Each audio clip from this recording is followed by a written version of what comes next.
ስህተት ነው ለማገዝ እንጂ ሞገስ ያንተ እርዳታ ያስፈልገናል። ራስም ቀድመህ የምትሄደው አንተ ነህ። ይሄን ምስኪን ከገባበት ጭንቀት ማውጣት አለብን። ወንድማችንን ማዳን አለብን። እሺ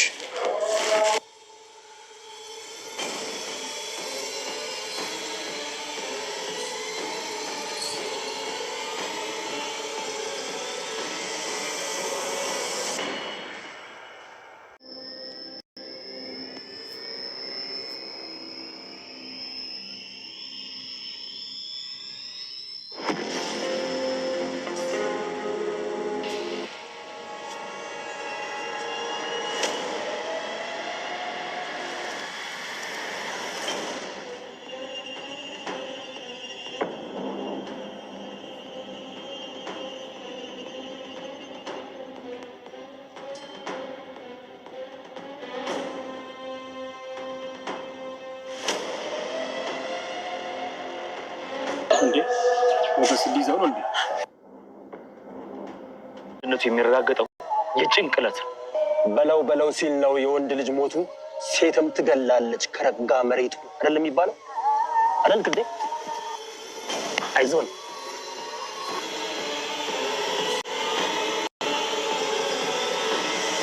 ገባ። አዎ ሰብረን እንገባለን። እነዛን ጨካኞች እናስወግዳቸዋለን። ዝናም ካሌብም እዚህ ያሉት ሁሉም ተቀጣሪዎች ናቸው። ስለዚህ እኛ መጨከናችንን ካወቁ ሁሉም ይሸሻሉ። ምክንያቱም መሞት አይፈልጉም። ባለፈው አይተናቸዋል። ብዙም የሚረባ ሰው የለም። ምናልባት ችግር ሊሆንብን የሚችለው የያዙት ሽጉጥ ብቻ ነው። የእውነት በጣም እየሞቀኝ ነው። ሰውነቴን እየወረረኝ ነው። ደም እየሸተተኝ ነው። አንበሳዬ አይዞህ፣ ሁሉንም እንወጣዋለን።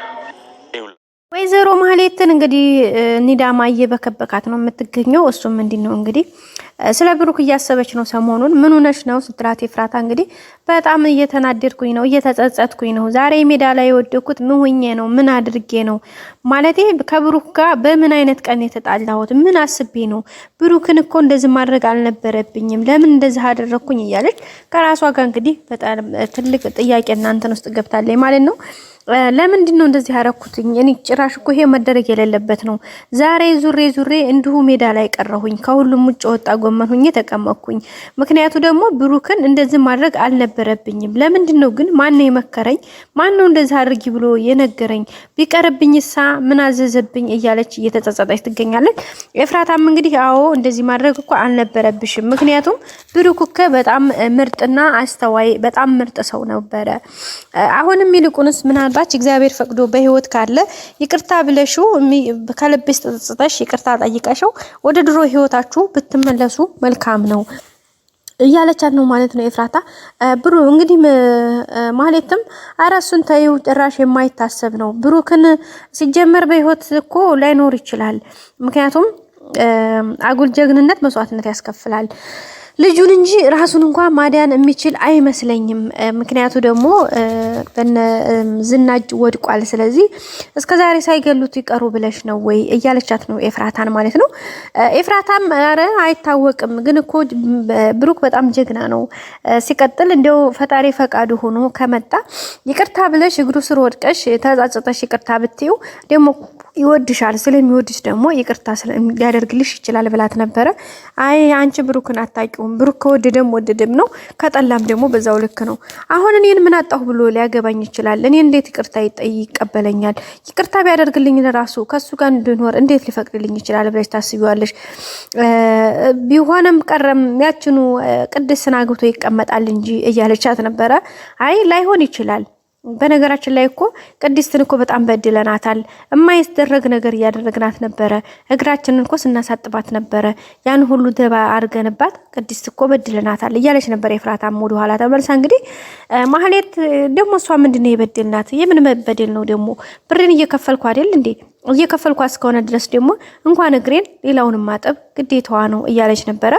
ማህሌትም አይ ማን ኤፍራታ አይ ምንም እንኳን ብር ብትከፍያትም እኮ ይሄ እግር ማሳጠብ በዚህ ሰዓት እኮ በጣም ከሰውነት ስብዕና የወረደ ነው። እንደዛ ማድረግማ አልነበረብንም። እኛ ራስ እኮ ይቅርታ ልንላት ይገባል እያለች ነበረ ማለት ነው ኤፍራታ። ማህሌትም እሷን ታያት እባክሽ፣ እኔ አሁን ያሳሰበኝ የብሩክ ጉዳይ ነው። ብሩክን ነው እንጂ እሷን ደግሞ ብር ከፍዬ አይደል እያሰራዋት የነበረው ባክስታያት እያለቻት ነበር። ማነው ቤተሰቦቻችን ማለት እንግዲህ ምን ዋጋ አለው? አለፈ፣ የከሰረ ነገር ነው። እግዚአብሔር እርዳሽ ማለት እንፈልጋለን ማለት ነው። ሌላው እንግዲህ ዛሬ ብሩክን ለማስጣል መድብልና ጓደኛው እንዲሁም ሞገስ የሚችሉትን ሁሉ አድርገው ከብዙ ጥናት ከብዙ እንትን በኋላ ዛሬ የመጨረሻ ያሉትን ነገሮቻቸውን አስተካክለው ወደ ፕሮግራም ገብተዋል ማለት ነው። ፕሮግራማቸውም እንግዲህ ሞገስ ብሩክን የማዲያንና የማዲያን ብቻ ነው ማለት ነው። ውድ ቤተሰቦቻችን ቀጥታ ዛሬ ሞገስ በሚገርም ሁኔታ መቼም አሳይቶት የማያውቀውን ወኔ ከውስጡ እያፈለቀ ይገኛል። ሞይ ተመረረ በግ ተበረረ ይላል ያገሬ ሰው። እንግዲህ ሞገስ የመጨረሻ ውሳኔ ወስኖ ከእንግዲህ ወደ ኋላ አልልም፣ ከሞትኩም ሞት ነው፣ ሲጀመር ደግሞ ምንም ሳንሆን ብሩክን እናወጣዋለን፣ ዛሬ ሰብረን እንገባለን እናወጣዋለን እያለ እንግዲህ እየተፋለመ ይገኛል ማለት ነው። ከውስጡ የሚያወጣው ኢነርጂ በሚገርም ሁኔታ በጣም ከባድ እንትን ያለው ፓወር ያለው ነው ማለት ነው። ስለዚህ በዚህ ወኔ ከሆነ በስሜታዊነት ብቻ ካልሆነ ትክክለኛ ከውስጥ የፈለቀ ወኔ ከሆነ ደስ ነው የሚለን ብለን እኛም እንግዲህ በተስፋ እንጠብቃለን። ዛሬ ብሩክን እንግዲህ ከታሰረበት ይህን ያክል ወራት ሲሰቃይ ካለበት ቤት እንደሚያወጡት ተስፋ እናደርጋለን ማለት ነው። ቤተሰቦቻችን መጀመሪያ እንግዲህ ሞገስን ነው ሞገስ ሂደህ ዘበኛውን ትመታልናለህ አንተን ስለማያውቁ ዘበኛውን ስትመታልን እኛ ከኋላ እንገባለን፣ ሰብረን እንገባለን። የዛን ሰዓት ሁሉም ነገር በሚሆነው መልኩ እናስተካክለዋለን ብለው ነበር ማለት ነው።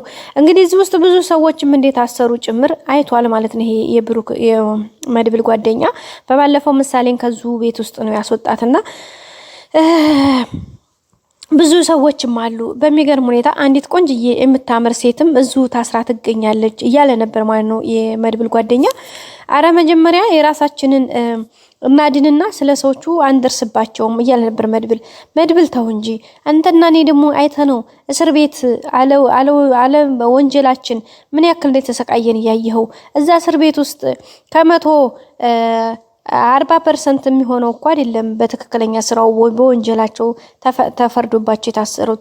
ሌላው እኮ ንጹሃን ምስኪን ምንም በማያውቀው በህግ መጓደል ብቻ የተቀመጠ ሰው ነው ብሎ እንግዲህ አሁን ላይ ሀገራችን ላይ ያለውን ነገር በነገራችን ላይ እዚህ ድራማ ላይ ሀገራችን ምን እየተሰራ እንደሆነ በቃ ማለት ገንዘብ ያላቸው የበላይ የሆኑበት እንደሆነ በደንብ አይተንበታል ማለት ነው።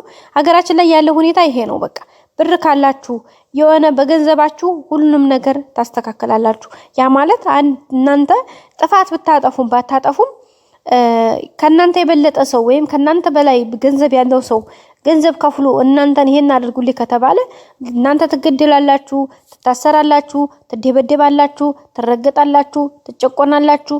ኤቭሪቲንግ በቃ ምንም አይነት ነገር መብታችሁ አይከበርም።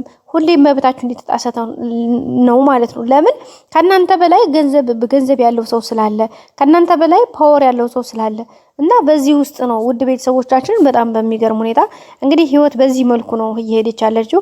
በዛ አጋጣሚ ምሳሌ ድራማ ሀገራችን ላይ ያለውን ነገር ጥንቅቅ አድርገው ስላሳዩን እውነት በቃ አሁን ላይ ያለውን የሀገራችንን ድምጽ ሆኑን ማለት ይቻላልና እኔ በራሴ በጣም ነው የተማርኩበት። በቃ ትክክለኛ ነገር ነው።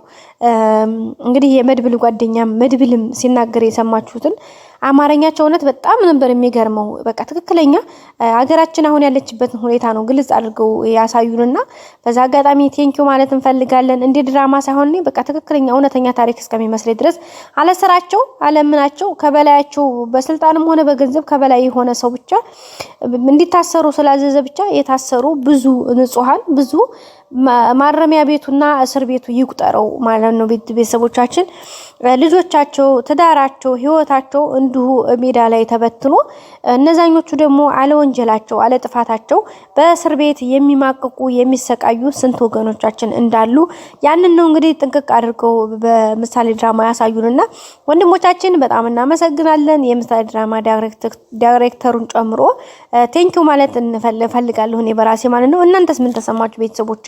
የእውነት እኔ በጣም ነው ብዙ ነገር ነው የተማርኩበት እና እስኪ እናንተ ሀሳባችሁን አስተያየታችሁን በኮሜንት ላይ አስቀምጡልኝ። ወዳችሁ ፈቅዳችሁ ስለምትከታተሉ በጣም አመሰግናለሁ። ላይክ ማድረጋችሁን አትርሱ። ላይክ የደረሳችሁ ካላችሁ ላይክ አድርጉ። ሰብስክራይብ በማድረግ ደግሞ የደወል ምልክቷን በመጫን እስከ መጨረሻው ድረስ አይታችሁ ሀሳብ አስተያየት በኮሜንት አስቀምጡልኝ። በጣም አመሰግናለሁኝ። በያላችሁበት መልካም ጊዜ። በቀጣይ ቪዲዮ እንገናኝ። ባይ ባይ።